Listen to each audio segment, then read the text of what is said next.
We live in times when social media sensationalizes everything for a quick buck. They compete with one another to get our subscriptions, our likes, and the clicks. We call it clickbait. You know what I'm talking about? In fact, we have become so bored of truthful, accurate, thought-provoking reporting. Sensationalism seems to have a better attraction. And so truthful reporting needs us to think. If it does not tickle our fancy, we change channels and then look for what pleases us or entertains us. Come with me. Let us read a report of a sensational event that occurred in Ephesus, and one that is accurately truthful. Turn to Acts chapter 19. Acts chapter 19.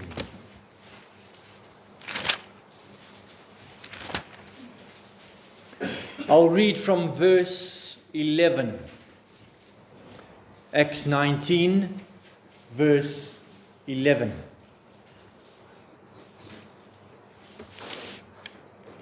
Now God worked unusual miracles by the hands of Paul, so that even handkerchiefs or aprons were brought from his body to the sick. And the diseases left them, and the evil spirits went out of them. Then some of the itinerant Jewish exorcists took it upon themselves to call the name of the Lord Jesus over those who had evil spirits, saying, "We exorcise you by the name, by the Jesus whom Paul preaches." Also, there were 7 sons of Sceva, a Jewish chief priest, who did so. And the evil spirit answered and said, "Jesus I know, and Paul I know, but who are you?" Then the man in whom this evil spirit was leapt on them, overpowered them, and prevailed against them. So they fled out of the house naked and wounded. This became known both to all Jews and Greeks dwelling in Ephesus, and fear fell on them all. And the name of the Lord Jesus was magnified. And many who had believed came confessing, telling their deeds. And many of those who practiced magic brought their books together and burned them in the sight of all. And they counted up the value of them, and it totaled 50,000 pieces of silver. So the word of the Lord grew mightily and prevailed. I want to bring to your attention 3 observations from this text. Firstly, God created gracious perplexity. God created gracious perplexity. We read about this perplexity in verse 11. It says that God worked unusual miracles by the hands of Paul. Unusual miracles. I wonder what they were. Verse 12. So that even handkerchiefs or aprons were brought from his body to the sick, and the diseases left them, and the evil spirits went out of them. Folks, can you imagine that happening here today? It would cause consternation, perplexity like never before. People will be dismayed. What's going on? Reporters will be here from all over the world, guaranteed. It would be absolutely sensational. Some may report with suspicion to disprove what was going on. Others may just want to make money off the publicity. In fact, there have been many preachers, even today, who claim healings and raising the dead, yet they are unable to produce documented proof. I put it to you, you liar.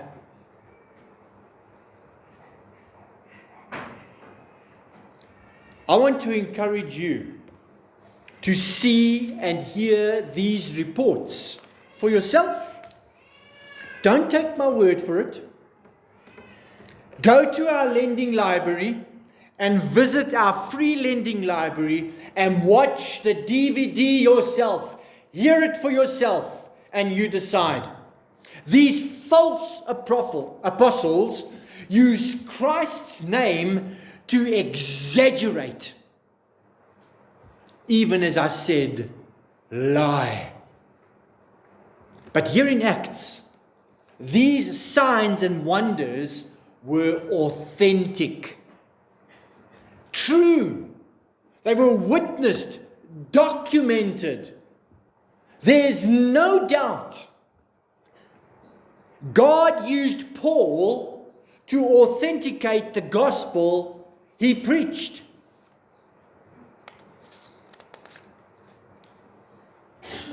When did you last witness unusual healings like this? No, when you saw it for yourself. When last? I've been a Christian for 50 odd years.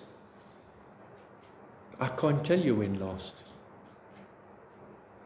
When last have you?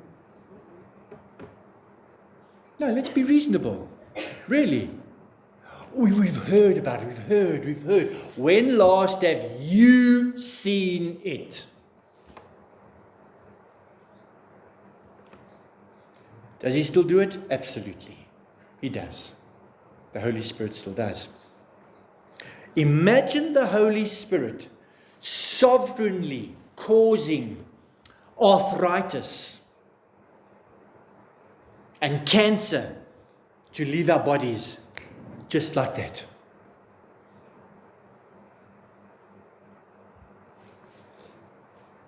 When was the last time you saw limbs grow and people rise from the dead? Unusual. But this is exactly what was going on there. The blind see, the deaf hear, and the crippled walk. Melanie would be very happy with that. Norman would be happy with that. Peter would be happy with that. And of course you'd be happy with that, not so Willie. Your wife would be happy with that. You can go mow the lawn. Imagine the supernatural power of God displayed like that. Medical aid schemes will go bankrupt overnight. And hospitals will have to close. And we could save so much money on medical expenses. And yet God used Paul to do this.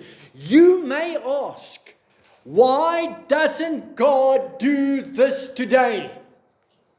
So obviously, as we read. However, we must remember, to answer that question, we must remember the context of this account. God gave the apostles supernatural powers to authenticate the new gospel they were preaching. Not to bring attention to themselves, but to bring attention to the gospel. They preached that God took on flesh, dwelt among us, was crucified, buried, and resurrected, and promised to return. Why? To reconcile all men from all nations to himself, regardless of who you are and what you have done. That gospel continues. But we do not have the apostles with us anymore. They are dead. And they have not been replaced by Christ. It is futile to insist that their miracles have been perpetuated. There is no biblical evidence that the apostles passed on the apostleship baton and power to the next generation, to generation, to generation. Listen to me very carefully, and this is going to really implode the arguments of these so-called modern-day apostles. There is no biblical evidence of impartation, or that means transferring the anointing or power to heal. One very known TV evangelist said that he lay on Catherine Kuhlman's tomb to receive the anointing transferred from her bones to his ministry. Brethren, and people are just sucking this stuff up. It's so sensational. I have a problem with that. The Scriptures has a problem with that. The Holy Spirit has a problem with that.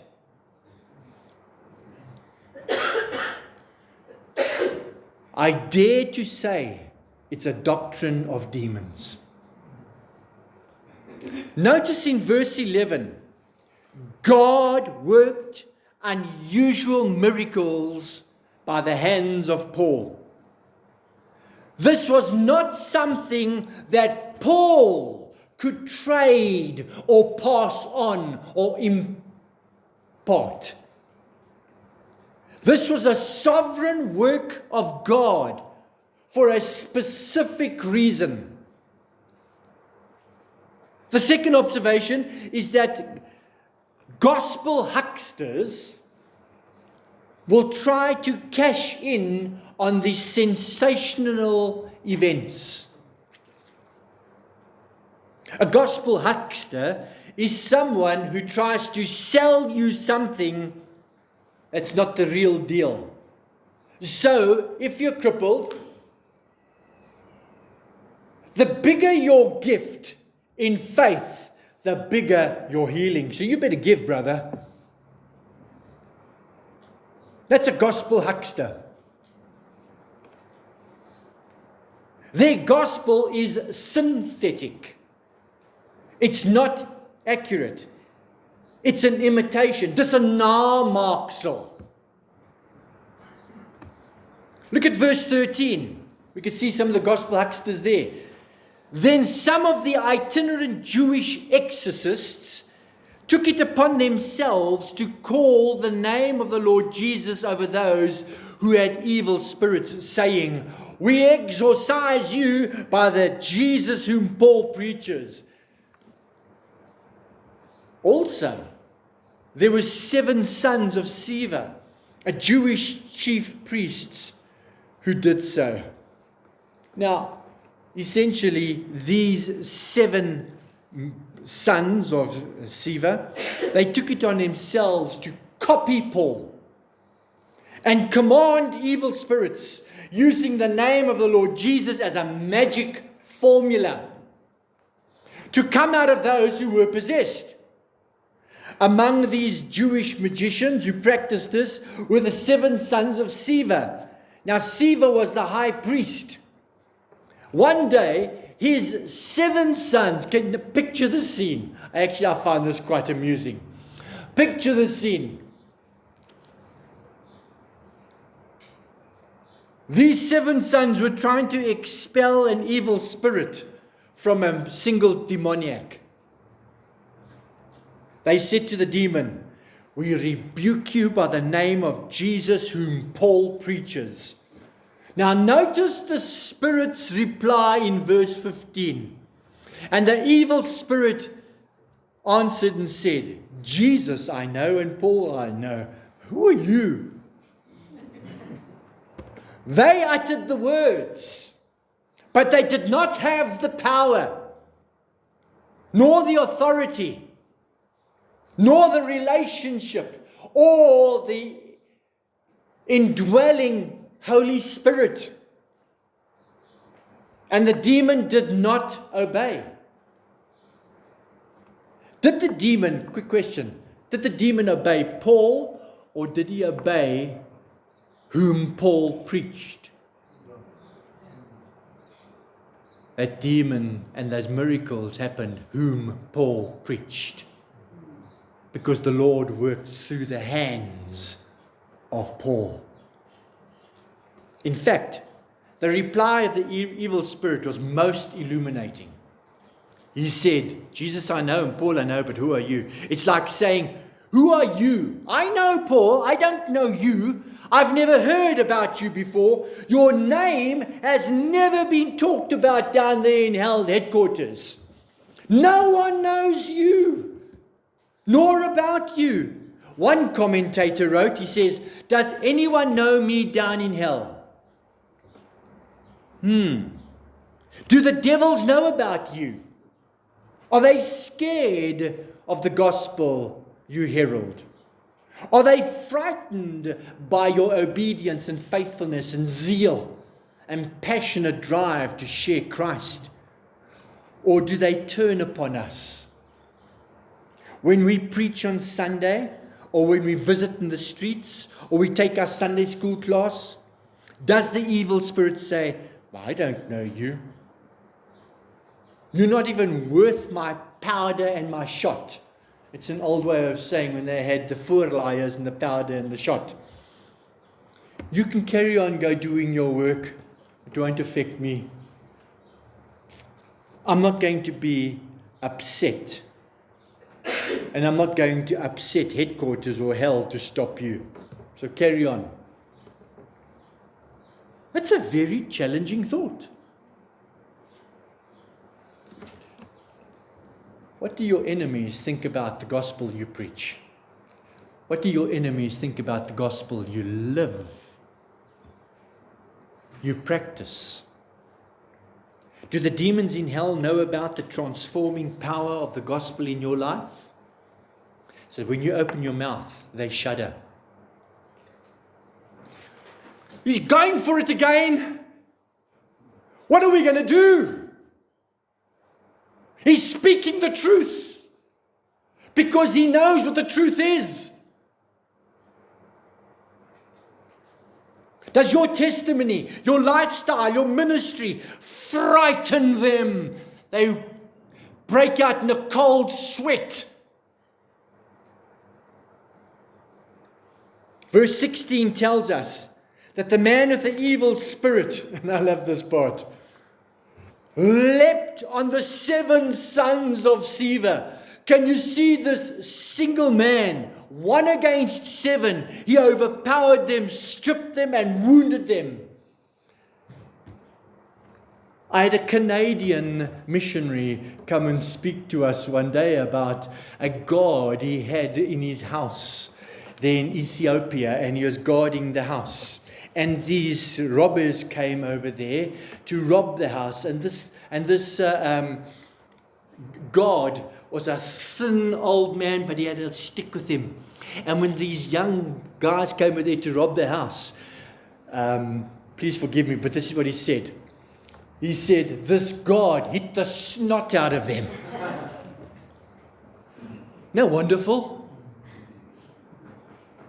They got the snot hit out of them. They fled out of that house, naked and wounded. Praise the Lord. Laat het vir jou les wees. Well, it thrills my soul to see the power of God at work then and still today. My final observation is found in verse 17 onwards. Grace conquers sin, sickness, and slavery. In verse 17, fear fell on the people in Ephesus. These healings and deliverances did not cause bands to strike up and invite the TV crews. I regret that the sons of Sceva are still here today.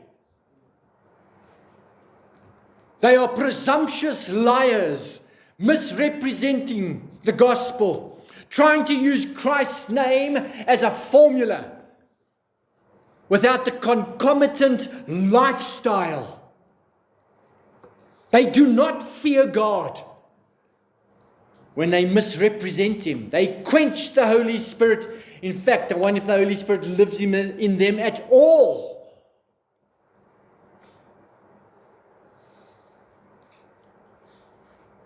Notice what happens in verse 17. No sensationalism. The fear of God fell on them. There's no dancing, running up and down the stages and down the aisles and so on. A fear of God. Jesus said in Luke 16 that even if the dead were raised, people will not believe.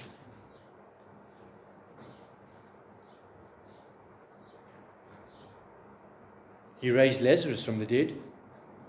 He raised the young girl from the dead.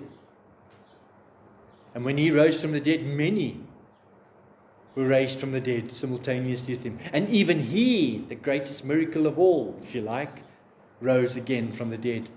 People still don't believe. That's how much their hearts are seared and hardened. Today, people are their own law. They fear nothing. They love themselves so much they do not fear God. This is the proof of the authentic move of the Holy Spirit. He ushers in a fear of God. The work of the Holy Spirit of God was so mighty. A great number of those who practiced various forms of magical art turned to Christ, repented and confessed. They turned away from their evil deeds. They moved away from their sin, which was burning, and they loved it, moved away from it. A great number of those who had practiced various forms of magical art turned to Christ, repented and confessed. In doing so, they made a public demonstration of their faith by gathering their books on magic and burning them in a great bonfire. Oh, that we would have a bonfire here in the driveway here. And bring those cell phones with those MP4s on. Bring those hard drives. Bring those books. Bring those CDs. And we burn them in the name of Jesus.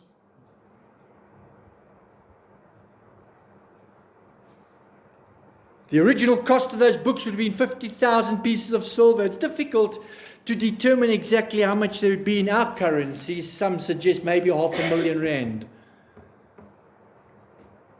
Look at the authenticity of those miracles. The Spirit of God directs your attention not to the miracle. He directs your attention to our holy God. And when you come face to face with our holy God, you come face to face with your unholiness and your sin. And there's a fear of God. That doesn't happen today. He arrests your conscience and causes you to fear and repent. He cuts to your heart and drives you to address your sin. Ezekiel describes it in Ezekiel 36. The Spirit of God says, I will cleanse you from all filthiness and from all your idols. I will give you a new heart and put a new spirit within you. I will take the heart of stone out of your flesh and give you a heart of flesh. I will put my spirit within you and cause you to walk in my statutes. And you will keep my judgments and do them. Does this describe you? In Matthew 12:38, it says, Then some of the scribes and Pharisees answered, saying, Teacher, hey, teacher,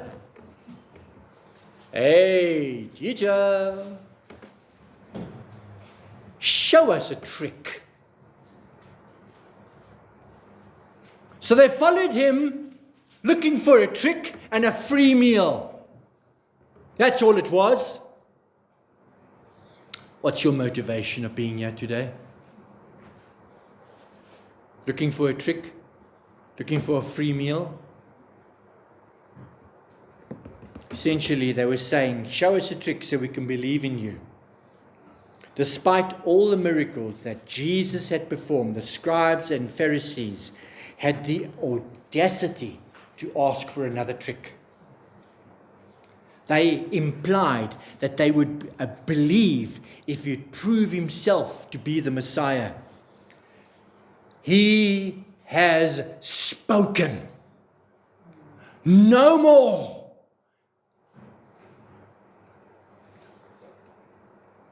Oh, their hypocrisy was so transparent.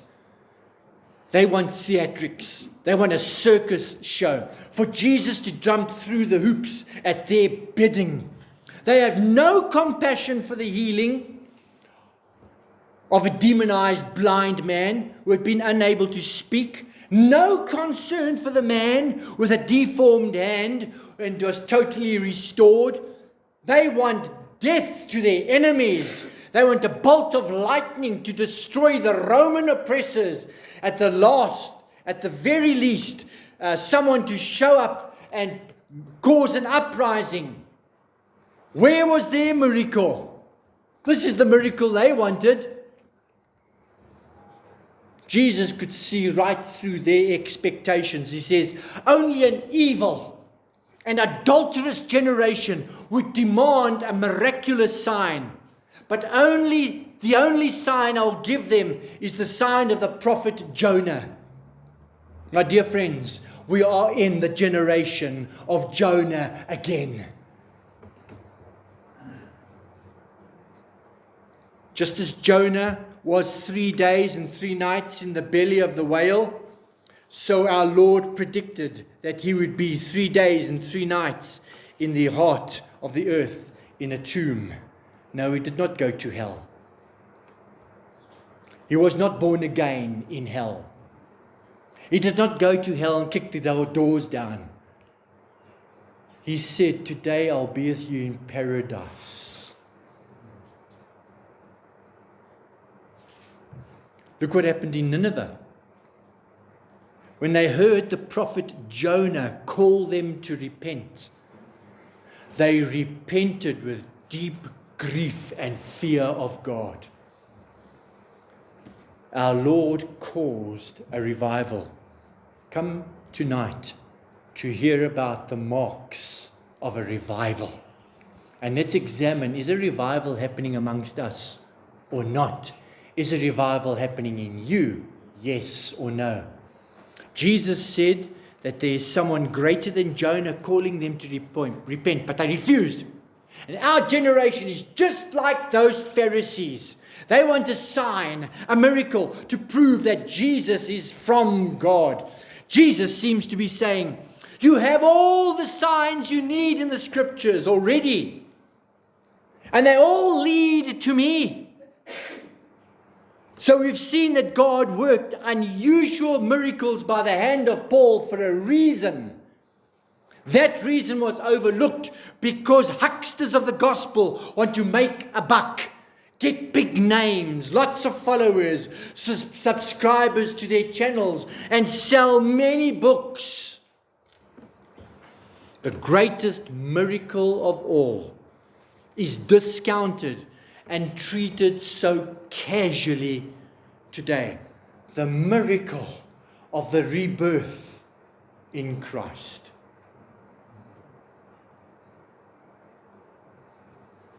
The miraculous supernatural work of the Holy Spirit changing our hearts.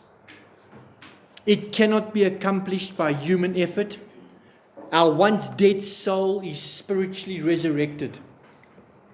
We are given a new identity and we are clothed in the righteousness of God Himself. We are made alive. And He plants a fear of God in us. And I want to read about it. I want to learn about it in the Bible hour. All things new. I want to know what God has done in me. Because this is a miracle I can't get enough of. It's like eating your favorite ice cream. Give me more. Give me more. We're made alive by the grace of God, and He plants a fear in us. And this is what we needed. The miracle of spiritual birth created in our hearts. And the reason we need it is because we're spiritually dead. That is, we are unable to see or feel or grasp the beauty and the worth of Christ as He really is. No wonder you want Christ to jump through your hoops. No wonder you want to see the gift and not the giver. Those who are not born again do not say with Paul, I count everything as lost because of the surpassing worth of knowing Christ, Jesus my Lord. Oh, that you would turn to Christ and be set free from the slavery of your disobedience and your idols. Look at the public notice to our generation in verse 20. There's a public declaration to our generation. Verse 20 says, and they burned their idols, renounced them. Verse 20 says, so the word of God grew mightily and prevailed. What grew mightily and prevailed? The amount of miracles, the amount of healings. It's a sense of focus. Sola Scriptura. Because the Spirit of God speaks to us through the Word of God. If you believe the Word of God is sharper than any two-edged sword, cutting the heart, separating the soul from the Spirit. If you believe the Word of God is what is used to cause the sinner to be born again by the Spirit, by the sperm of the Word of God. If you believe the Word of God cuts to the Spirit, cuts to the heart of the sinner, my friend, surely then we should be embracing the Word of God. Do you? We should go to our library, go to our DVD library, or go to our YouTube favorites and our downloads and burn those trashy books and magazines. Delete those files. Clean up your home. Clean up your minds. And let me conclude where I began. God was doing something very new in the early church. He was using the apostle, working unusual miracles to bring the gospel to that unsaved generation. Even here among us, there are monuments, looking at me this morning, monuments of God's mighty power, the greatest miracle of all. And I fellowship with you.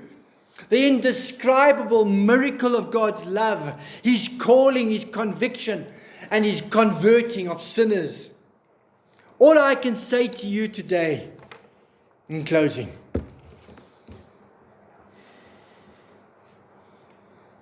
turn to Christ with all your heart.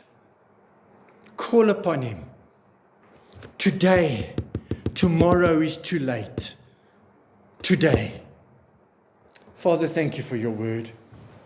Thank you, beloved Spirit, for the wisdom of the triune God to write these words for us today and speak to us, to illuminate these words to understanding, that we might come close to face with you.